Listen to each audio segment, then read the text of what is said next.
యాదగిరిగుట్ట శ్రీ లక్ష్మీ నారసింహుడి ఆలయంలో మహాకుంభ సంప్రోక్షణ మహోత్సవాలు వైభవంగా జరగనున్నాయి. ఈ నెల 19 నుంచి 23 వరకు కన్నుల పండుగగా వేడుకలు నిర్వహించనుంది దేవస్థానం.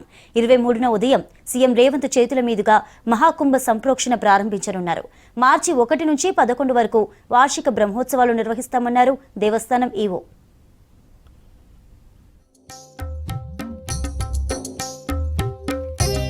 యాదగిరిగుట్ట శ్రీ లక్ష్మీ నరసింహస్వామి దేవస్థానం గర్భగుడిపై విమాన గోపురానికి స్వర్ణ తాపడ పనులు పూర్తయ్యాయి. పంచకుండాత్మక మహాకుంభ సంప్రోక్షణ మహోత్సవాలకు అంతా సిద్ధమైంది. ఈ నెల 19 నుంచి 23 వరకు 5 రోజుల పాటు పంచరాత్ర ఆగమ శాస్త్ర పద్ధతుల్లో స్వర్ణ దివ్య విమాన గోపుర మహాకుంభాభిషేక ప్రతిష్ఠ మహోత్సవాలు జరగనున్నాయి. 19న స్వస్తి వాచనం, విశ్వక్సేన ఆరాధన, పుణ్యాహవచనంతో ఉత్సవాలు ప్రారంభమై ఈ నెల 23న నిర్వహించే మహాకుంభ సంప్రోక్షణతో ముగియనున్నాయి. ఇందులో భాగంగా ఈ నెల 19 నుంచి 23 వరకు పంచకుండాత్మక సుదర్శన నరసింహ మహాయాగాన్ని చేపట్టనున్నారు.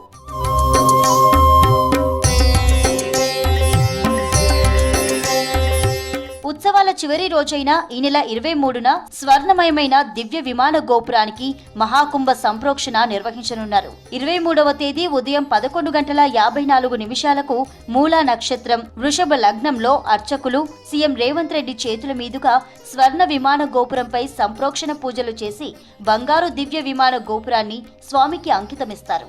ఈ ఉత్సవాలన్నీ వానమామలై పీఠాధిపతి రామానుజాచార్య స్వామి పర్యవేక్షణలో జరగనున్నాయి.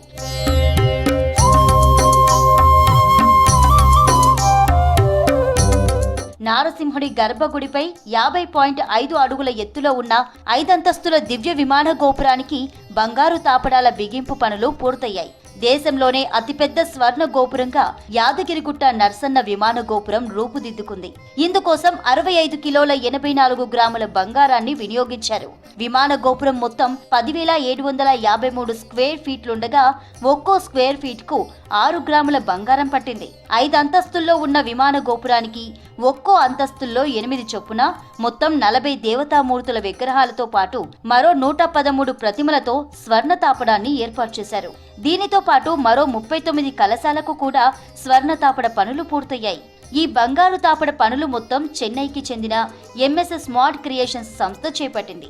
2024 డిసెంబర్ 1న మొదలైన విమాన గోపుర స్వర్ణ తాపడ బిగింపు పనులు 2025 ఫిబ్రవరి 15న ముగిశాయి.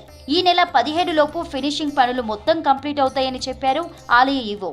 శ్రీ లక్ష్మీనరసింహస్వామి యాదగిరిగుట్ట దేవస్థానం దివ్య విమాన గోపురానికి బంగారు తాపడం పనులు పూర్తయినాయి. దాన్ని 19 నుంచి 23 వరకు కుంభ సంప్రోక్షణ జరుగుద్ది. దీనిలో భాగంగా 5 రోజులు యజ్ఞయాగాదులు జరుగుతాయి. ఆ తర్వాత 23వ తారీఖు నాడు ఉదయం 11:54 స్వామివారి దివ్య విమాన గోపురానికి సంప్రోక్షణ జరిపేసి స్వామివారికి అంకితం ఇస్తారు. మొత్తం 65 కేజీల 84 గ్రాముల బంగారం ఉపయోగించాం. ఇది మొత్తం 10,753 స్క్వేర్ ఫీట్స్ గోపురం. ఈచ్ స్క్వేర్ ఫీట్ కి 6 గ్రాములు ఉపయోగిస్తాం. ఇది 50 ఏళ్లు మన్నికతో ఉంటుంది. ఇది 5 అంతస్తుల గోపురం. ఇది పంచతల గోపురం అంటారు. ఈ నెల 23న చేపట్టే మహాకుంభ సంప్రోక్షణకు సీఎం రేవంత్ రెడ్డి హాజరు కానున్నారు.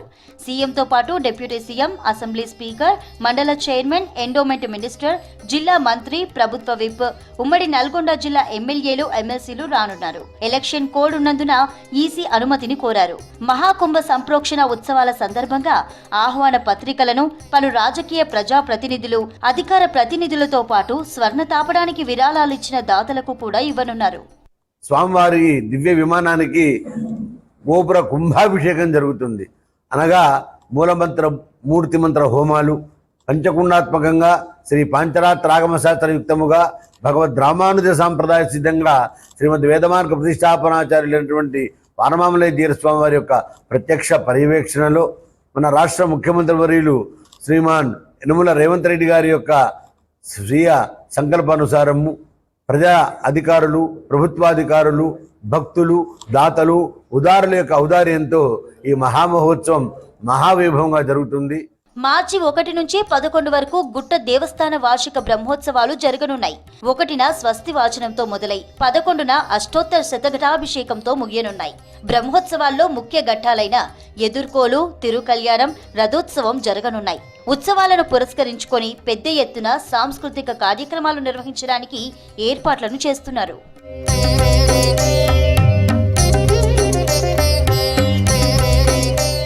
గుట్ట లక్ష్మీ నరసింహస్వామి దేవస్థానంలో 17న మధ్యాహ్నం తర్వాత 2:30 గంటల పాటు స్వామివారి దర్శనాన్ని నిలిపివేస్తున్నట్లు ఈవో తెలిపారు. 19 నుంచి 23 వరకు మహాకుంభ సంప్రోక్షణ మహోత్సవం నిర్వహించనున్నందున సోమవారం ఆలయ శుద్ధి కార్యక్రమం చేపట్టనున్నారు.